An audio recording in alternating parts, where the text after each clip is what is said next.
Hey everybody, Scout Crafty here again, midweek Wednesday. Hope everybody's doing good. We have a fun show planned for you today. I'm really looking forward to today's show. I couldn't get down here for a couple days. It's still cold down here, but we've had a real polar vortex in the past week here in New York. I mean, not one day above freezing and down to 0 degrees with heavy winds. I can't tell you how cold it's been. So coldest I ever remember. It's like damn global warming. But we have like I said, I'm excited to talk about a couple things that we got going on today. First off, let me start off with a piece of footage here that's been on the phone for a couple days, and then we'll get started right away. Okay, to start today's show off, I wanted to show you something I picked up. This was a Christmas gift that I picked up a few of these. I was going to give away for Christmas, and what they are is a hand grip strengthener. And now, I don't know if you remember them. Years ago, they had tons of these type of things. They had them. They came in foam rubber. They came in spring types. They came the traditional ones, all different types. These were really big in the 50s, 60s. And my father was big on using these when I was a kid. So much so, my dad had massive hands. Massive, huge hands. Anybody shook his hand was like, oh, God, the size of this guy's hand. And he had strong hands. So when we were kids, he would always try to encourage us to strengthen our hand, our grip. And what he would do is he would crush cans in his hand, no problem. But he would take a half an orange. You know when you squeeze an orange for orange juice or a grapefruit? He would take the half of grapefruit or orange, and he would squeeze it in his hand until every drop was out. And then he would give it to me and say, go ahead. And my challenge was to try and get one more drop out of that. And I could never do it. Even using two hands, I could never get another drop out. His hands were, forget it. So he always used to watch TV. And as he was watching TV, he'd be using those grip things, you know, to strengthen his grip. And I got to tell you, as you get older, we lose strength, you know, every day as you get older. But your grip is something that really you have to work on, because you don't want to lose your grip strength, because that could save your life. And I found these I ordered, like I said, a few of these up for Christmas gifts, and I thought I kind of gimmicky. I said, I don't know, but they were cheap enough. I have to tell you, very impressive, very impressive. First of all, a lot of grips for me, because I have pretty strong hands, are kind of a joke. You know, they don't have a lot of grip tension to them. But these, for some reason, these things, and I only have it set low because I try and do a lot of repetitions, you know. I'll do 15 and switch it over and do another 15, and then you could hold it, you know, all kinds of games. But anyway, when you take this here and you adjust it here, there's a little threaded, you see inside there's a threaded rod, and as you unscrew this, it moves this hook this way, and it makes it very hard. You can see it says 60 kilograms.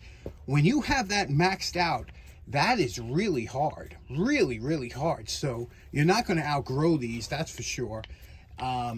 Just something to keep there. There's a link here if you're interested. There, look, you know, nothing is made to last anymore. This is some kind of ABS plastic or whatever, but it definitely, I've been using this for a couple months and I really like it. For the price, it's worth it. Just throwing that out there.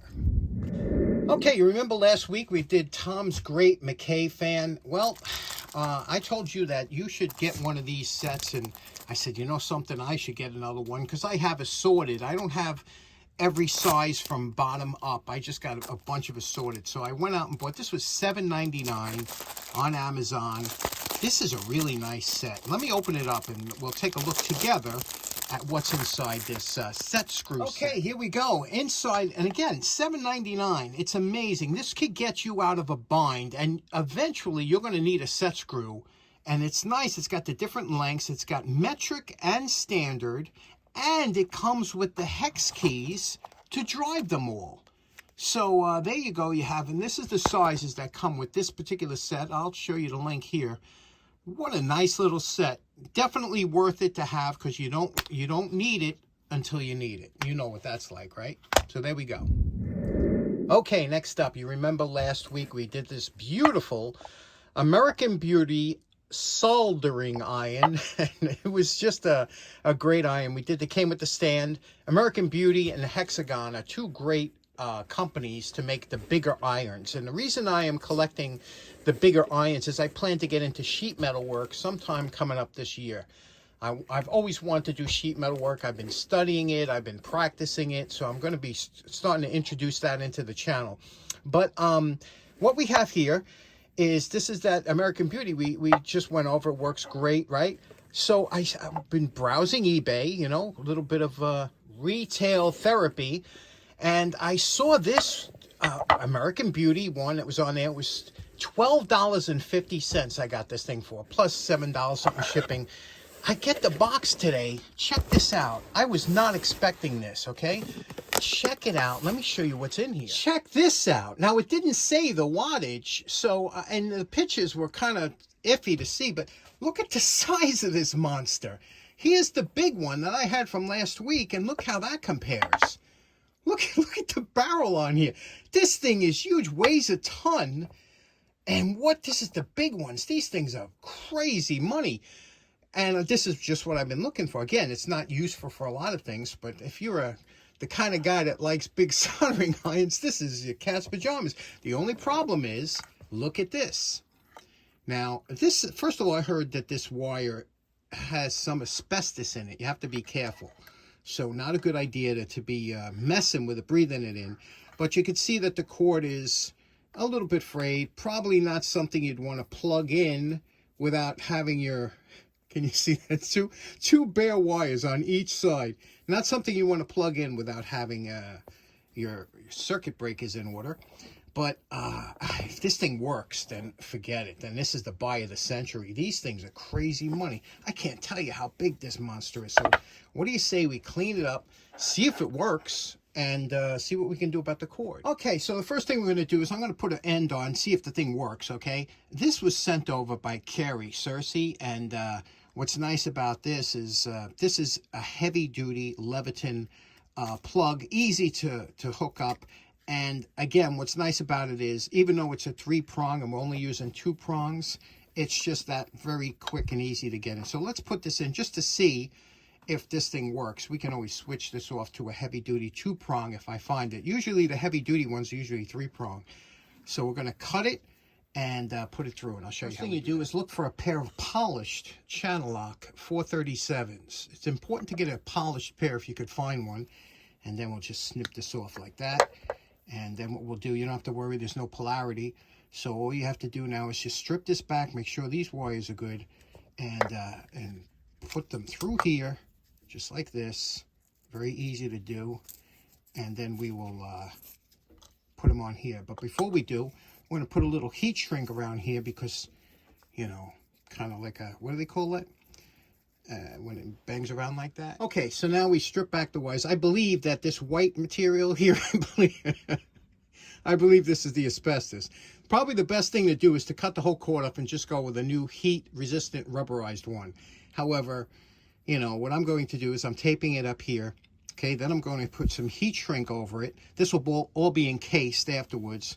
And it's all encased within here, so you really don't have to worry. Only if you get to this point here. It's really not good. Now I'm going to put that into the, and now if you ever notice these type of plugs here, they have a little opening that you can slip the wire in. I like to split the wire in 2 and put it on each side of that so it has a really good bite on it. So I'm going to split this in half, twist it, put it in there, and tighten it up. I'll show you what it looks like. Okay, there we go. You see the wires are in there real tight. Okay, we left the ground alone. You see that? That's the way it should look. Now we're going to slip the heat shrink up around. We just did this tape for bulking it up a little bit. We're going to slip the heat shrink up here tight, and then we're going to heat it up, and then we're going to slip. And this is where you got to make sure you don't want to forget putting this on, and then we'll slip that over. Okay, there's our plug on there, nice and tight with the heat shrink and everything. Now, I went through the rest of the cord. There was a couple areas that are slightly abraded, and again, this is just temporary until I find out if the thing works, and then I'll look for the proper cord. But they're expensive cords. They're high heat cords, and they're not cheap. So I believe there was one other area here, this area here. See, that's just an abrasion. There's nothing showing, so you just wrap a little tape around that, and that'll get us to try it out to test. Okay, we feel safe enough to try this out. Now I'm going to plug this in. I have my kilowatt hooked up, 116 volts. coming in. I'm going to plug, first I'm going to plug it in lightly just to see if it sparks. Okay. Okay, no sparks. Let's check wattage. 548 watt. That's just perfect. That's what we wanted, a 500 watt. Can you see that? Oh man, is that nice. Now these take a long time to heat up because of the thermal mass that's here, but I could already feel it getting warmer. This thing works. This thing is fantastic. I'm going to unplug it, and now we can clean it up. Okay, that's just with a light wire brushing, and you can see how nicely that comes out. Now we're going to hit the handle. The handle has some kind of, you could see dirt that's built up over the years. The first thing you want to do is remove the dirt, and then we'll take a little bit of polishing compound, because remember, this is a paint. So all it is a paint. So after the dirt is gone, you can see how that's coming up. Then we'll take the polishing compound, we'll give it a quick polishing and a waxing. Now just protect the paint. Look at that. And then Bob's your uncle. Okay, now we just put some polishing compound on there, and you can see it brings up the paint. We're taking it up because that was paint that was oxidizing on there.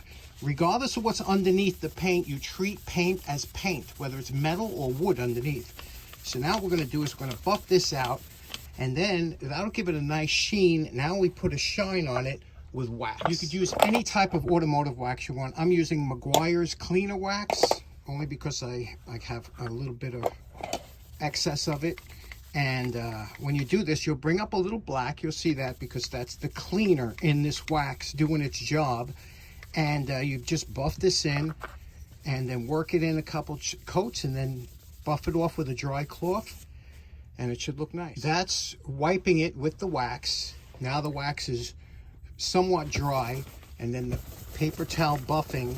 And again, you're going to do a quick buff on here, and it'll give a nice satin coat to it, okay? There we go. Nice sheen, very durable, feels good in the hand, and that's what you're going to leave it as. Okay, boy, this has had some life to it. Look at the scars on there, the barrel, but it's fine. Now, the last thing you want to do is you remove these two screws, pull the tip out, because oxidation gets between the tip and the barrel and stops the heat transfer. So let's take the tip out. Now we loosen up these two set screws here, okay? Once they're loosened up, this will slide right out. Now, look at the reason that these cost so much money.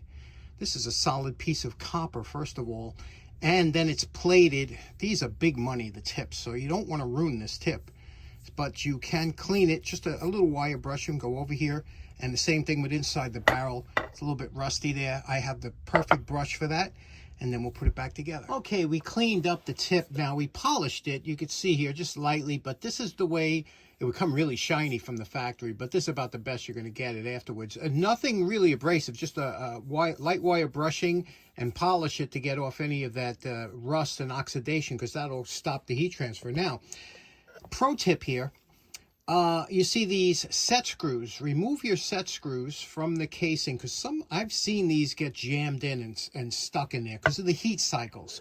Whenever you have something going, heat, cool, you know, eventually sometimes that gets stuck in there, you know, rusted in. So clean your set screws really nice, like new, okay, with the wire brush. And then we're going to, when we put these back in to our body here, we're going to use some Never-Seize. Now, do not use this stuff. This is the aluminum anti-seize lubricant.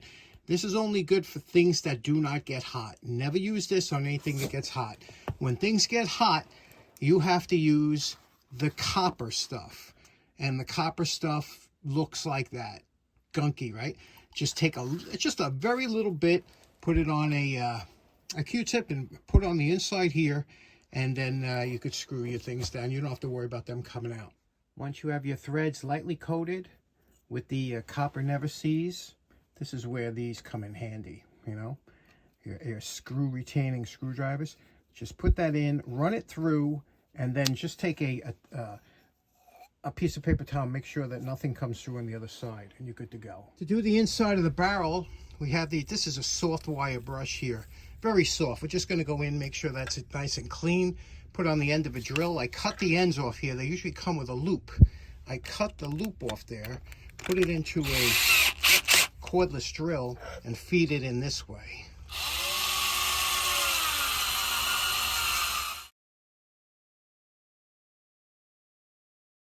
After you should be able to tap out a little bit of that rust that comes here, and then just wipe it out with a rag. There we go. Look how nice that looks in there. Nice and clean all the way down. We're good. Okay, you know my favorite part. Remember what this American Beauty 550 watt iron looked like before we started? Okay, so we're calling this project done. What do you think about this? This might be my best eBay score of the year. I mean, this is the 500 watt American Beauty. Thing weighs a ton, and I can't wait to use it on some sheet metal projects we're going to be doing. But there we go, nice and cleaned up, all ready to go. And we just need a new cord. You got to get a high heat cord. You can't use a regular appliance cord. You got to get the high heat type, because if that cord should touch the barrel, it melts right away, where the high heat cord is like a rubberish type. There we go, in the can. Okay, so in closing, a quick critter update. I didn't get a chance to do that last episode. The mice are doing great. They're running on the wheel nonstop, having the time of their life. They have no idea how lucky they are. As for my cats, thank God I built those insulated boxes. They made it through the coldest snap that we have ever had here that I can remember in my life. We've never had it that cold for 10 days consecutive. It was a polar vortex. And so they're doing well. And I hope you enjoyed today's episode. We will see you again on Friday. Have a great day. Take care now. Bye-bye.